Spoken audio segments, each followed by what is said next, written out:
Hello tout le monde, on se retrouve aujourd'hui pour une nouvelle vidéo où je vais répondre à toutes vos questions sur la prothésie ongulaire. Du coup, j'ai marqué les petites questions sur mon ordinateur, donc si je regarde de ce côté, c'est juste pour lire les questions. Parce que je filme avec mon téléphone, donc je n'ai pas mon téléphone avec moi. Donc la première question est, je te suis depuis peu, peux-tu te présenter? Merci. Alors, déjà, je m'appelle Maëlle, j'ai 27, oui, j'ai 27 ans. Oui, oui, j'ai 27 ans. J'ai toujours il y a que moi qui a un doute sur son âge à chaque fois, mais je pense qu'à partir de 20 ans, j'ai plus compté. Je suis du coup prothésiste ongulaire, mais pas que, je suis aussi technicienne de style et esthéticienne en fait, parce que j'ai fait des études d'esthétique. Et maintenant, je me suis lancée depuis peu sur YouTube, mais on peut aussi me retrouver sur Instagram. Et vraiment, je fais du contenu assez basique, assez simple, où j'explique mon parcours, j'explique ce que je fais au quotidien et j'essaie de partager un maximum avec les autres, avec tout le monde, en essayant d'apporter un peu de légèreté, de bienveillance et de l'aide si je peux aux autres. Deuxième question, comment es-tu devenue prothésiste ongulaire?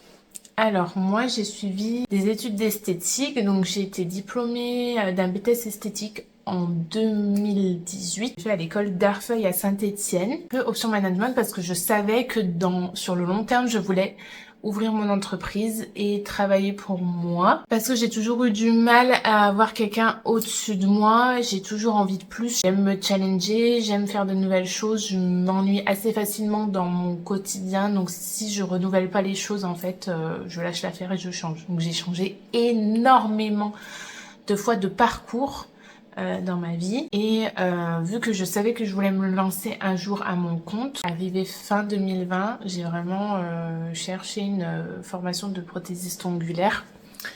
Je voulais vraiment quelque chose de qualité, donc j'ai mis très longtemps à trouver et je cherchais aussi quelqu'un qui prenait le CPF. Et en plus, je voulais apprendre la manucure russe parce que la manucure russe était en plein boom à ce moment-là.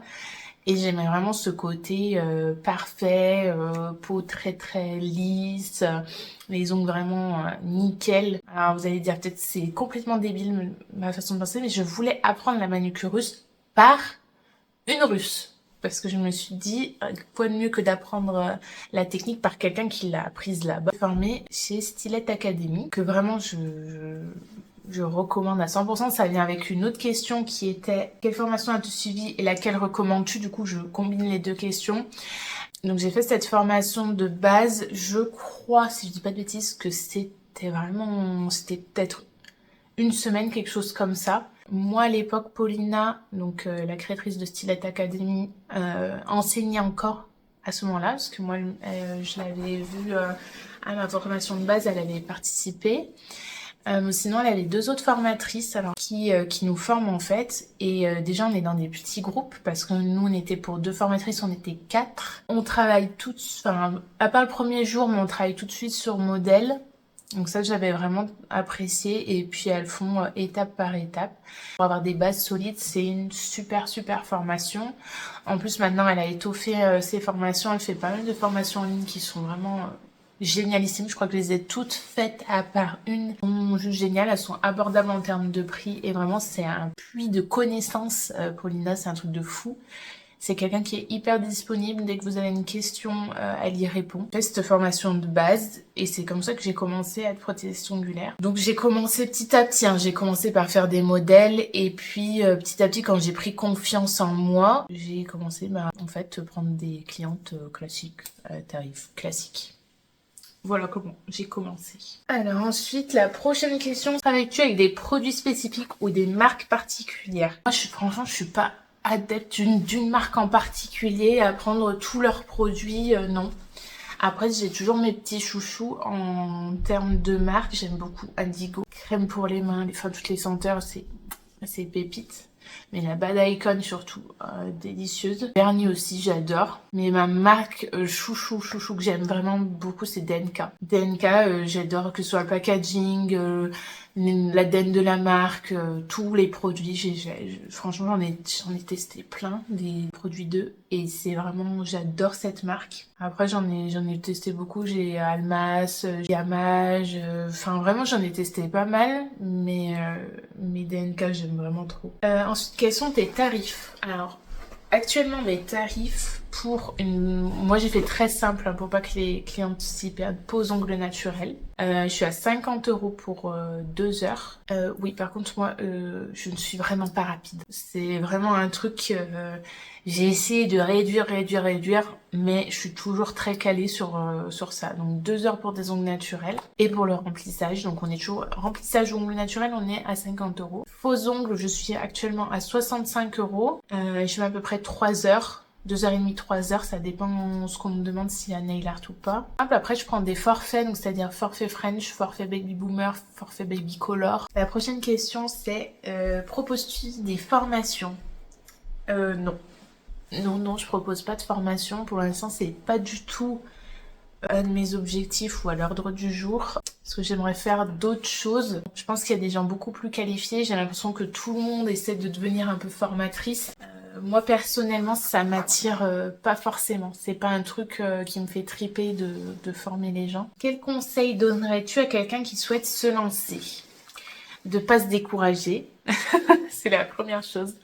D'être vraiment déterminé, d'être focus. Moi, au début, quand j'ai commencé, il y avait peut-être 2 personnes qui étaient derrière moi. Beaucoup de gens qui disaient que ça allait jamais marcher, que j'y arriverais pas. On me demandait même si j'arrivais à gagner ma vie avec la prothésie ongulaire ou avec ce que je faisais à côté. Le travail finit toujours par payer. Après, il faut faire correctement les choses pour moi, c'est-à-dire se faire former correctement. C'est comme quand on construit une maison, les fondations doivent être solides.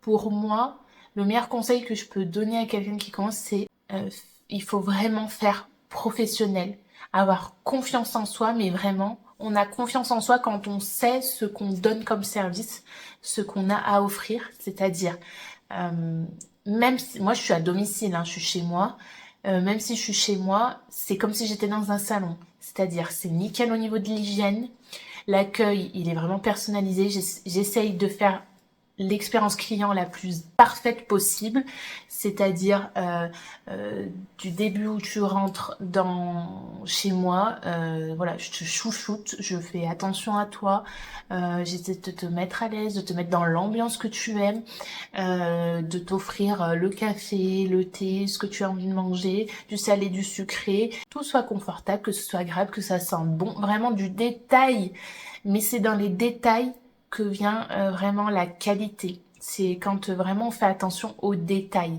et pas je fais en gros et après je verrai. Par exemple, moi je sais que quelque chose qu'on me disait beaucoup, c'est waouh, tu prends la carte bleue. C'est peut-être bête, mais aujourd'hui il n'y a pas beaucoup de monde qui a de l'argent liquide en fait sur soi. Et rien que le fait de pouvoir prendre la carte, ça évite aux clientes de courir, d'aller retirer de l'argent. Bon, après, vous allez me dire, il y a Pays Libre. Mais toutes les clientes ne sont pas hyper technologie et tout et tout.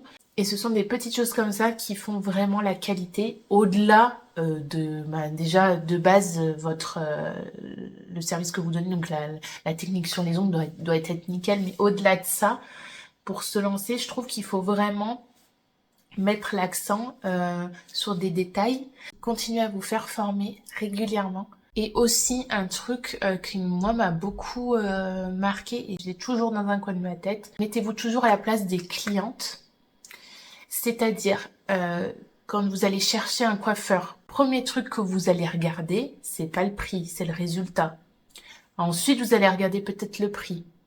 Vous allez regarder aussi l'ambiance, vous allez regarder aussi les avis, vous allez regarder tout ça. Et c'est comme ça que vous allez choisir. Donc mettez-vous à la place de la cliente, ça c'est hyper important. Et aussi, un truc, c'est que moi au début, quand j'ai commencé, j'avais vraiment pas confiance en moi. C'est-à-dire, mais un truc de fou. Pour moi, je me dénigrais sans arrêt, je faisais jamais aussi bien que les autres. En plus, sur Instagram, tout est nickel, tout est beau, tout est parfait, c'est incroyable. Nous, à côté, on se dit, c'est merdique ce que je fais. Chacun avance à son niveau. Vous ne pouvez pas comparer votre chapitre 1 avec quelqu'un qui est au chapitre 20. C'est pas possible. Il faut se comparer avec soi-même. Et aussi, ayez confiance. Dites-vous que une cliente, quand elle va chercher quelqu'un, est-ce qu'elle va aller chez la fille qui va dire non, j'ai peur de faire les ongles, j'ai peur de te faire saigner, j'ai peur de ci, ça va pas être beau, je suis débutante, je suis pas sûre que ça tienne. On a tous ces doutes-là quand on commence, sachez-le. Moi aussi, je suis passée par là. Moi aussi, je me suis dit, je priais tous les saints pour me dire, j'espère que ça va tenir. Mais une fois après, avec l'expérience, vous allez voir, vous saurez que votre travail, il est nickel. Vous aurez même plus de soucis là. Vous allez être sur d'autres choses encore. Mais c'est normal. Mais à contrario, si vous êtes une cliente, vous n'irez jamais chez la fille qui n'a pas confiance ou qui va vous dire j'ai peur de vous faire saigner, j'ai peur que ça tienne pas ou ça. Vous allez aller chez la fille qui va vous dire je vais te faire des super ongles, tu vas voir, ça va être magnifique, ça va super tenir. Voilà ce que les clientes elles veulent. Elles veulent de la confiance, un service de qualité. Voilà. Donc, tout ce que j'ai dit, ça englobe ça va dans la question quel conseil donnerais-tu? Mais des conseils, je peux en donner 20 000. La prochaine question, c'est comment trouver ses premières clientes? Alors moi, j'ai galéré. Vraiment, j'ai galéré comme jamais pour trouver mes premières clientes. Parce que je suis dans un petit village en Haute-Loire et autant vous dire que ça court pas les rues, je suis pas dans une rue passante, je suis vraiment dans le fin fond d'une rue, on me voit même pas depuis la route. Donc vraiment et en plus dans mon village on était quatre ou cinq prothésistes angulaires, donc autant vous dire qu'en plus il y avait beaucoup de monde. Donc ce que j'ai fait, déjà les réseaux sociaux, vraiment faut pas négliger, mais pas négliger. Par exemple, moi, je prends beaucoup mes poses en photo. Pourquoi? Parce que j'ai le temps de travailler. J'ai le temps de prendre des jolies photos, de mettre en valeur, etc. Donc, soit vous le comptez dans votre temps de prestation, soit vous prenez des modèles spécifiques comme moi je fais. Je prends des filles, je propose des fois sur Instagram, je cherche une modèle pour faire des vidéos, pour faire des photos. Et là, elle sait qu'elle va rester X temps et j'ai le temps de préparer, j'ai le temps de huiler la peau, j'ai le temps de mettre un joli fond, etc., etc., etc. pour faire de Instagram ma vitrine. C'est ce qui vous représente. Ça doit être vous qui doit transpirer dans votre Instagram, votre DA. C'est-à-dire vos couleurs, que quand on voit votre photo, on dise ah ça me dit quelque chose, ça je reconnais. Voilà, faut qu'il y ait votre essence dans votre Instagram, que vraiment vous donniez un petit truc en plus. Aussi, moi ce que j'ai fait, bon ça coûte des sous, hein, mais moi ça a vraiment bien marché. J'ai pris Planity, plateforme de réservation de rendez-vous en ligne. Déjà ça vous fait gagner un temps monstrueux. Il y a le rappel de rendez-vous, donc ça vous n'avez pas besoin de renvoyer des messages et tout le tralala comme moi je faisais avant. Et vraiment ça vous donne une visibilité. Moi vraiment, alors j'ai trouvé mes premières vraies clientes sur Instagram, mais pour booster le truc, Planety c'est top parce qu'il y a beaucoup de filles qui regardent sur Planety.